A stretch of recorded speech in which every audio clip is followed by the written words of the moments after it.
My name's Landon Brown, New Providence, Iowa. Hardin County would be the county, central Iowa. It's late October here, just finished up with harvest and getting the cows out on corn stalks grazing, and we're working on drilling some cover crops and getting those in for the winter. So the main driver for starting to use cover crops was for erosion control. We were having some erosion issues on fields that had been tilled long term, and so we started using them for that, and then we got into it more and really liked some of the benefits we were seeing. We've been able to remove waterways, remove some terraces, stuff that it's more difficult to farm around, causes more weeds in the field, stuff like that, and so that's been a huge benefit to us.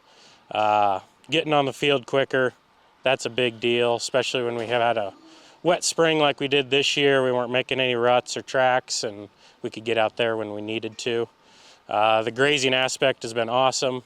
A lot of extra feed value and lots more days grazing. So grazing the covers has been a good deal for feed, but then also to add in that biology, the going full circle, having the livestock on the land is just an awesome thing to see, and really boosts our biology. We've also been doing some spreading manure on other farms, getting composted cattle manure, and we can see the gains there too from the boosted biology as well. So those have been two big things for us. So we utilize several different cover crops for grazing: winter rye, oats, sorghum sudan. We've tried a little bit of winter triticale also. And so the biggest benefit for us is just being able to reduce our winter feed stores. We can utilize corn stalks in the fall, we can utilize the rye in the spring, and then with the sorghum sudan we can kind of plug in some higher producing stuff in the middle of the summer when the cool season grass is kind of shut down, and so is a huge time savings. It doesn't take a lot of time to roll out fence and put some posts in the ground. If we can let the cows harvest their own feed, it saves us so much time, and it's better for the ground. They spread their own manure, and so it's just kind of a win-win for everybody, really. So like I said, it's October here. We just turned cows out on corn stalks yesterday. They'll run stalks here for hopefully 60 days if the weather allows, and then we've got some. This year we're trying sorghum sudan for swath grazing, so hopefully we'll move on to that following corn stalks.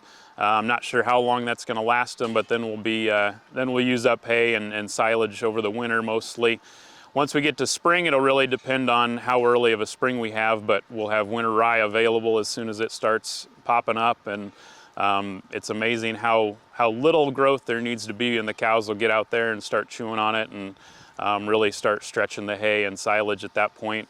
Once we start calving, we'll be on winter rye until middle of May. Typically last year we stretched it towards the end of May, and then we also have utilized some winter triticale and gone on to that following the winter rye. And like I said, in the summertime we'll use sorghum sudan again for kind of to stretch our grasses.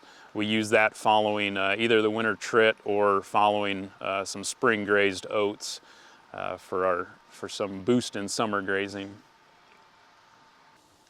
All right, so this is our swath grazing experiment. I went to an Iowa State field day a couple years ago where they were trying swath grazing, something that's practiced up in Canada for winter feed. So the goal is to basically produce a lot of biomass, which this stuff is huge. This was planted July 18th and headed out about 60 days later, and here we are in October. It'll dry down and basically be dry hay, but instead of baling it, we'll just mow it and put it into big windrows or swaths, and then the cows will graze those swaths. And so it saves us the time of the baler pass. It saves bringing those bales in and then setting them back out for the cows later in the winter, and it allows the cows to spread their own manure. And so this is all kind of an experiment, and we got really good growth, had really solid rain after we seeded it, and so got a good crop, and kind of looking forward to seeing what happens and how many grazing days we can get off of it for the cows this winter.